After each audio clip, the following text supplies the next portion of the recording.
Salut Laurent, Bonjour.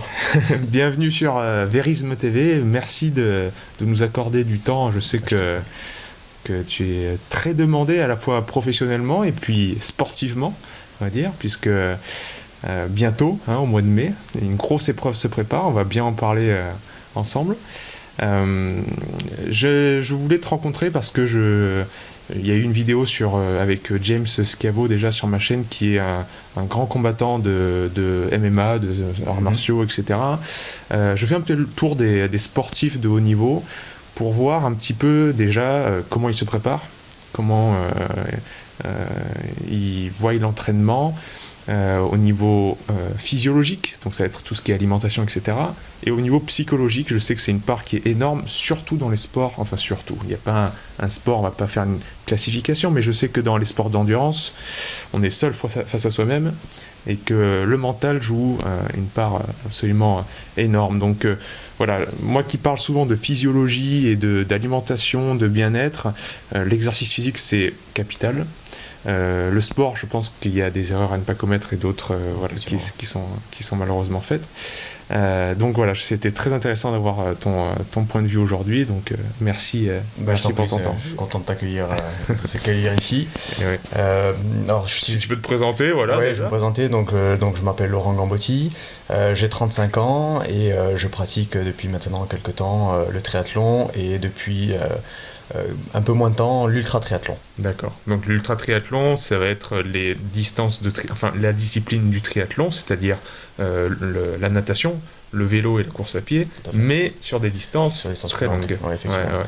Donc il faut savoir qu'en triathlon, il y a plusieurs distances. Ouais. La distance reine, c'est l'Ironman. Ouais. Sur laquelle on parcourt 3,8 km de natation, 180 km de vélo et 42 km de course à pied, donc un marathon. Donc ça c'est l'Ironman. Ouais. Et sur l'ultra triathlon, donc on est sur des distances qui sont plus importantes que ce que je viens de te dire. D'accord. Et cette passion, tu l'as toujours eue pour les sports d'endurance? C'est venu Non, pas du tout. Non, c'est venu un peu avec l'âge. J'étais plus explosif quand j'étais plus jeune, donc j'étais sur des sports plus explosifs. J'étais joué beaucoup au football. Ouais. Je faisais beaucoup de courses en montagne, sur des distances relativement courtes. D'accord. Et puis petit à petit, je suis venu suite à une blessure au genou. Ouais. J'ai laissé un peu tomber la course à pied en montagne qui est assez traumatisante pour les articulations. Et je suis venu au vélo. Voilà, mais sur le tard, j'avais 30 ans, c'est assez récent en plus, et je suis venu au vélo, et là j'ai beaucoup aimé le vélo, et naturellement je me suis dit tiens, ça serait sympa d'essayer de faire du triathlon. D'accord.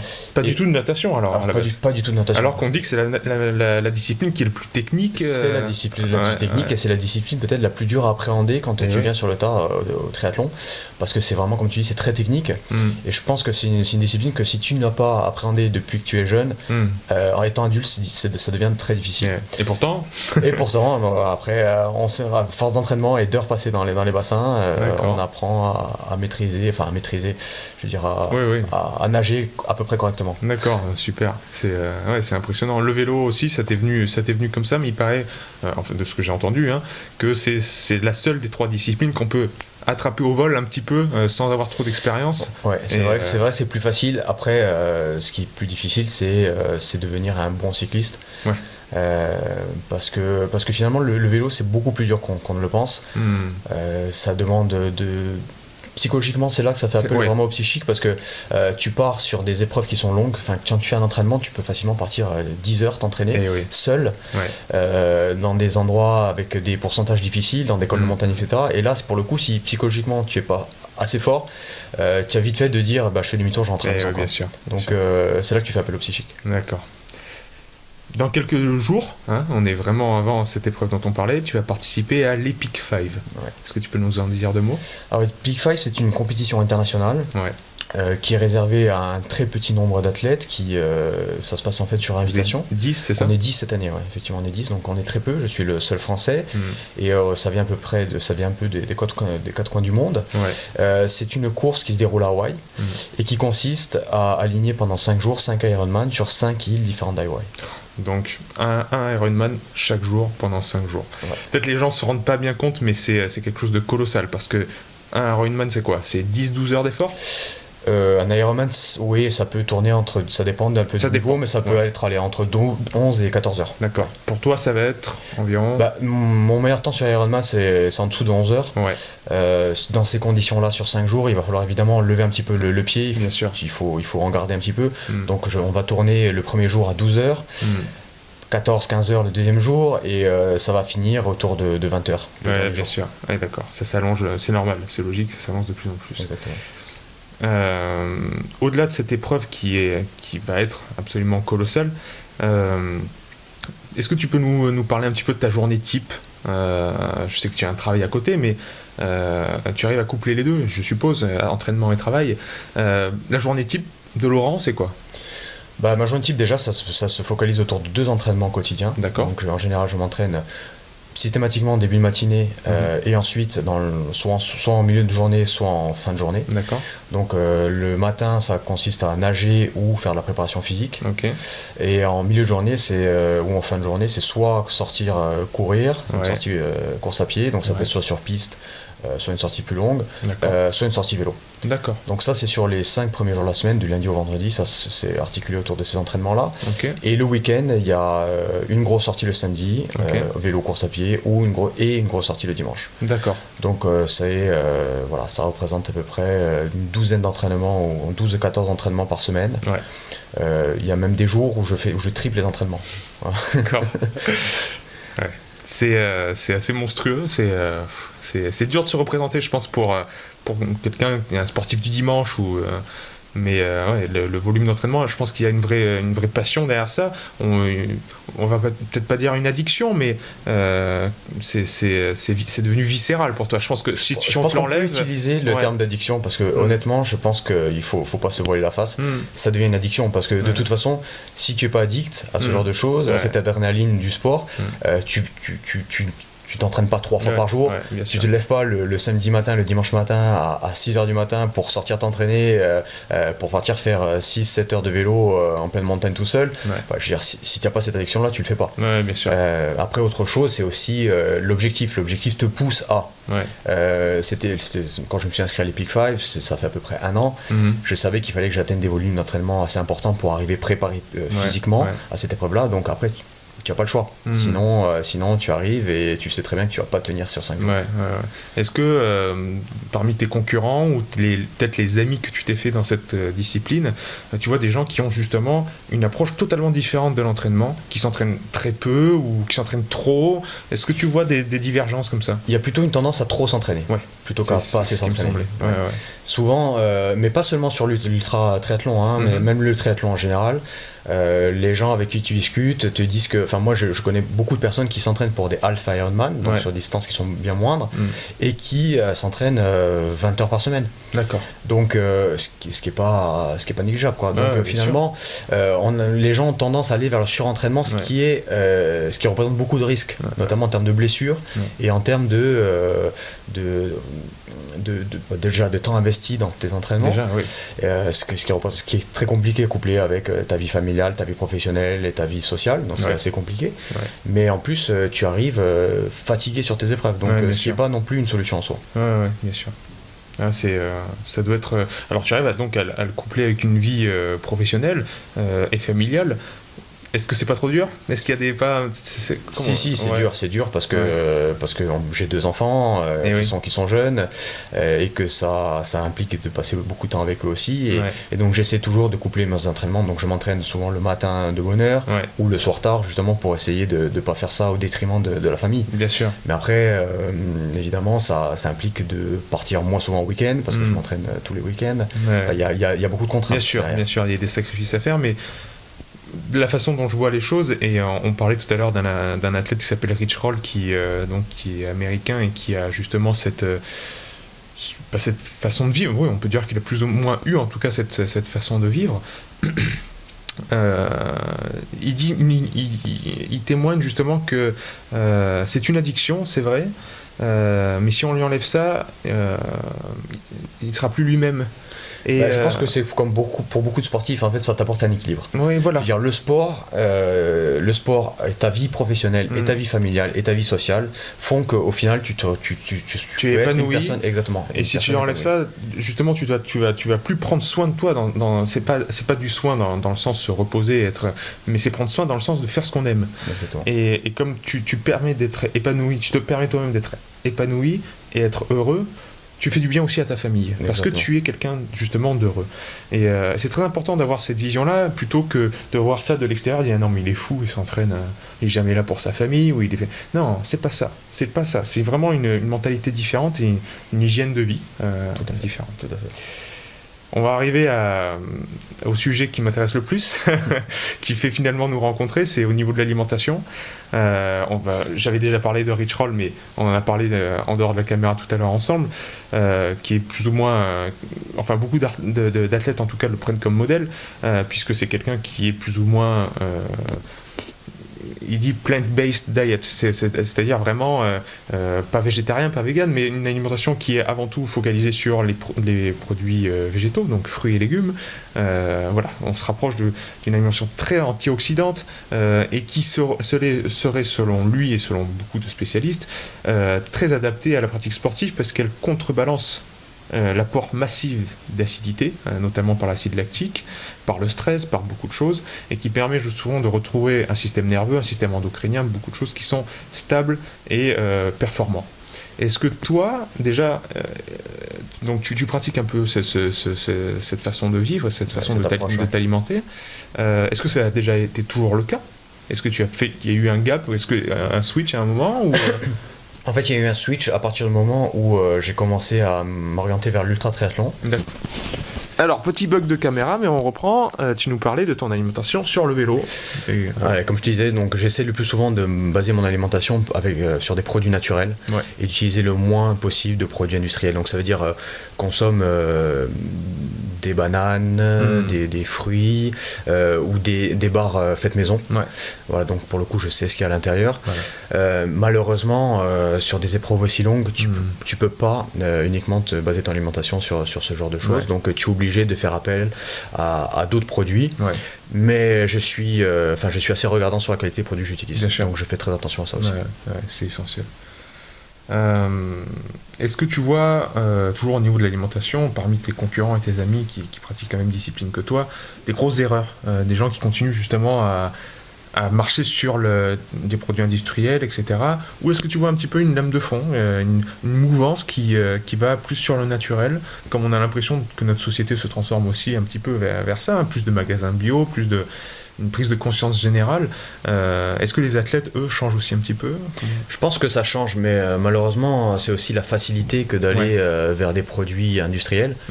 C'est vrai que c'est beaucoup plus facile. Par exemple, tu rentres à la maison, d'ouvrir une barquette de surgelé plutôt que de se préparer à manger. Bien sûr. Donc, malgré tout, c'est vrai que même si tu entends dire que, etc., après, la mise en œuvre, elle n'est pas forcément facile. Oui, bien sûr, c'est sûr. Et donc, parmi tes concurrents, parfois tu vois un petit peu tout et n'importe quoi, je suppose. Oui, je vois tout et n'importe quoi. Et tu vois, une des choses qui m'a le plus frappé, c'est qu'un des sponsors de la course Epic Five, ça fait rigoler, mais c'est Pizza Hut. Donc, tu vois, donc ils nous ont demandé... C'est dur sur le vélo quand même à tenir à Pizza Hut. Ouais, c'est dur sur le vélo. Donc en fait, ils te proposent, après le vélo, entre le vélo et la course à pied, de te donner une pizza. Donc, chose que j'ai catégoriquement refusée. Je ne vois pas manger une pizza. En plus, Pizza Hut, tu vois, à la limite, c'était une pizza maison. Je veux bien, mais là...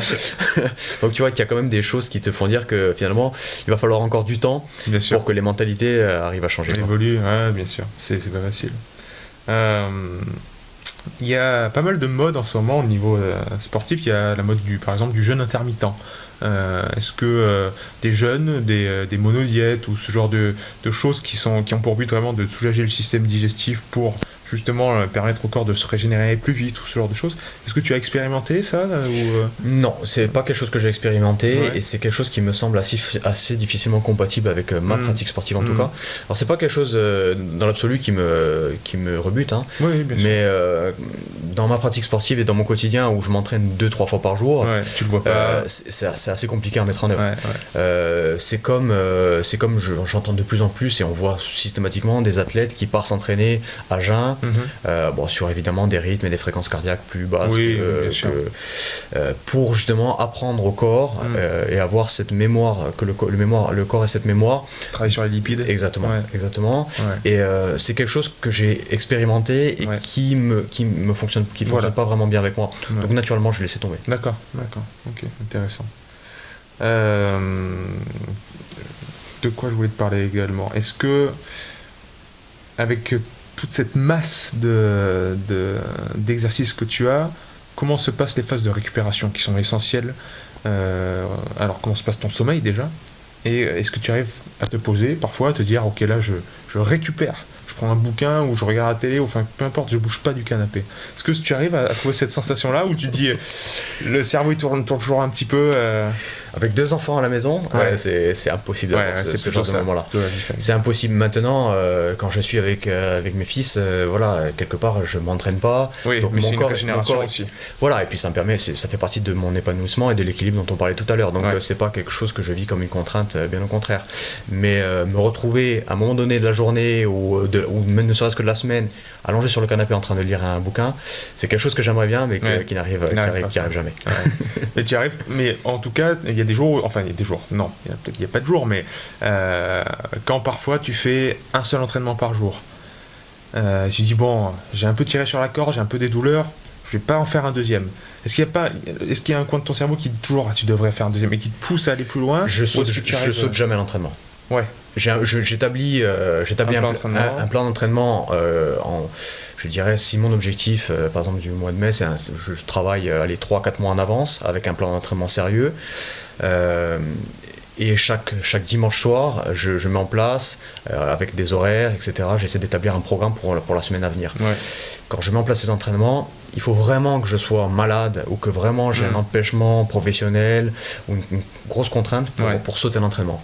Honnêtement, dans les faits, ça arrive jamais. Après aussi, il y a aussi après c'est par rapport à ce que je m'impose moi-même. C'est ça. Et c'est par rapport aussi quelque part à cet objectif que j'ai mis en place. Et je sais que si je saute cet entraînement quelque part, je vais le payer à un moment donné. Donc psychologiquement, j'ai pas envie de le sauter non plus. Et je pense que c'est très important ce que tu dis. C'est un peu la différence entre la motivation.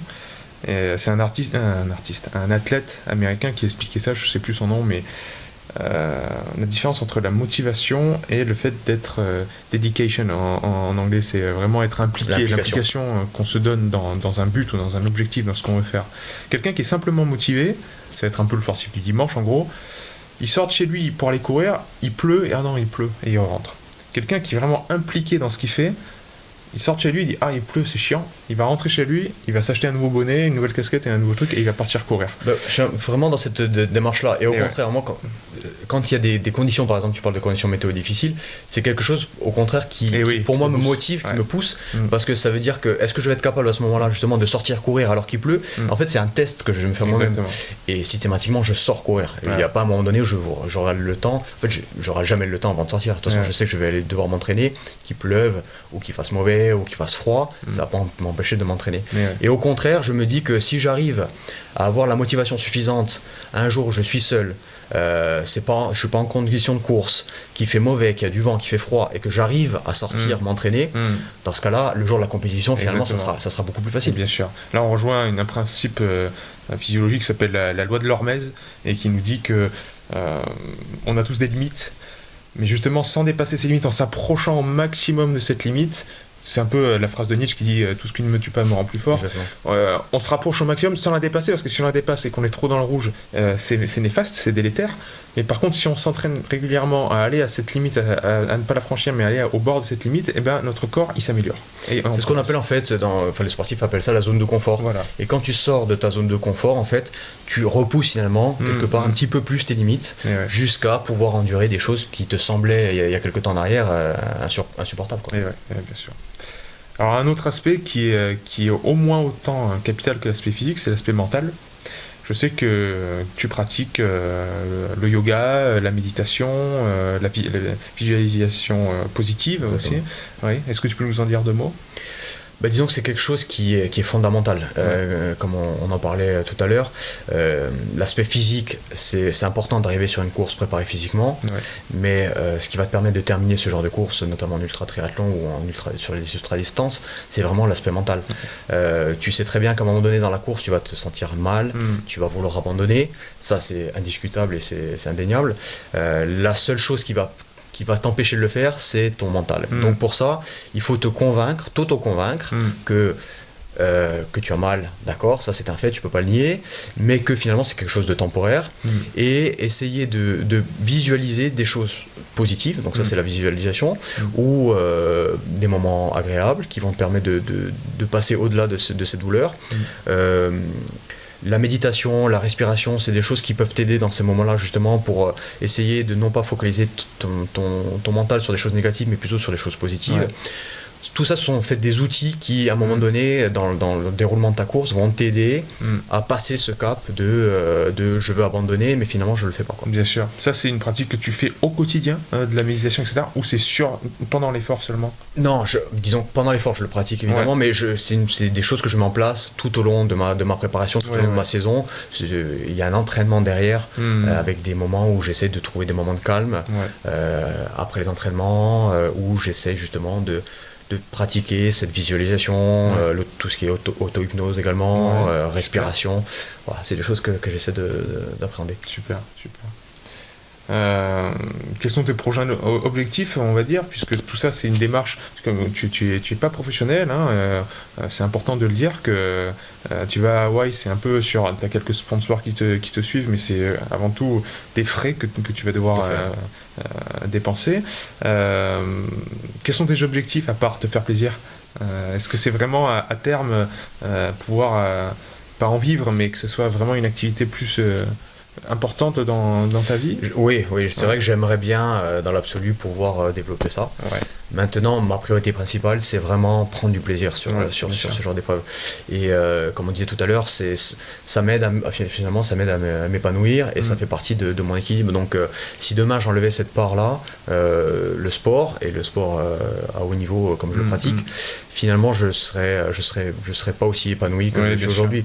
Donc avant tout, mon objectif, c'est vraiment prendre du plaisir.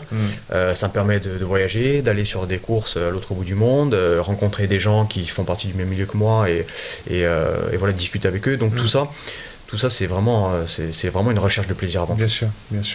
Et ça ouvre encore plus sûrement de voies au niveau psychique et intellectuel sûrement énorme que de rencontrer beaucoup de gens à travers le monde. Exactement. Autour du sport. Après, ce qui m'intéresse également aussi, c'est la recherche de la limite, finalement. Parce que quand tu pratiques de sport à ce niveau-là et sur ce genre d'épreuve-là, finalement, il y a un aspect physique, psychologique, et il y a un aspect aussi spirituel, parce que vraiment, sur certains moments, tu es vraiment pas bien, il faut l'avouer. Tu as vraiment des moments où vraiment tu es sur le point d'abandonner, tu es au bout du rouleau, et là tu essaies justement de voir quelles sont tes limites, et voir dans quelle mesure tu peux repousser un peu plus ces limites là pour forcer ton corps à aller plus loin, quoi. Et c'est vraiment, ça devient intéressant dans ce moment-là. C'est vraiment un travail de recherche aussi. Exactement. Tu nous parlais de l'Ultraman. De l'Ultraman, que tu allais faire, auquel j'allais participer, enfin que je vais réaliser de manière en solitaire. Donc 3 jours.